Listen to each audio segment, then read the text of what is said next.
Bayangkan, seorang pria tua. Dari luar, ia tampak biasa. Rambut memutih, langkahnya goyah. Tetapi di balik wajah renta itu, tersembunyi rahasia kelam. Dulu, ia adalah seorang pembunuh berantai. Namun sekarang, ia menderita Alzheimer. Ingatannya hilang satu persatu, seperti pasir yang jatuh dari genggaman.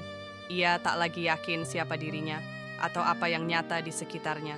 Tapi ada satu hal yang tak pernah benar-benar hilang, naluri membunuh. Suatu hari, dalam kabut ingatan yang berantakan, ia melihat sesuatu. Seorang pria asing mendekati putrinya. Hatinya berdegup kencang. Ia tahu, atau ia pikir ia tahu, orang ini berbahaya.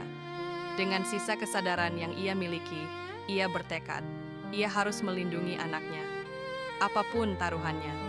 Meski itu berarti ia harus kembali ke jalan berdarah yang pernah ia tinggalkan.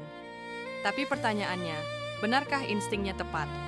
Ataukah ini hanyalah ilusi ciptaan otak yang sedang hancur perlahan?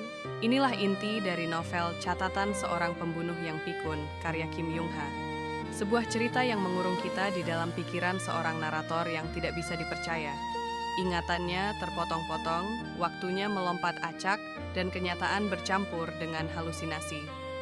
Kita, para pembaca, dipaksa terus bertanya, apa yang nyata dan apa yang hanya bayangan? Ketidakpastian inilah yang menegangkan, membuat kita tak mampu berhenti membalik halaman. Namun, kisah ini bukan sekadar thriller, ia juga renungan filosofis. Apa yang membuat kita tetap menjadi diri kita? Jika ingatan memudar, apakah identitas kita juga ikut lenyap? Dan sampai di mana batas tipis antara melindungi seseorang dan menghancurkan hidup orang lain?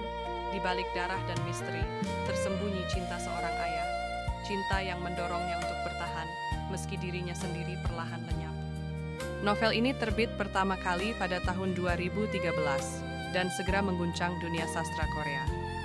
Pada 2017, kisahnya diangkat ke layar lebar, dengan aktor ternama yang menghidupkan ketegangan di panggung sinema. Namun, membaca novelnya menghadirkan pengalaman yang berbeda. Seperti kita ikut tersesat dalam kabut, merasakan kekacauan dan kegelisahan seorang pembunuh tua yang berjuang melawan waktu dan melawan dirinya sendiri. Catatan Seorang Pembunuh yang Pikun bukan hanya kisah kriminal.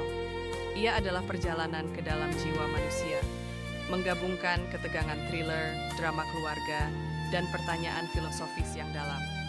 Dan akhirnya, ia meninggalkan satu pertanyaan besar pada kita semua. Apa yang lebih menakutkan?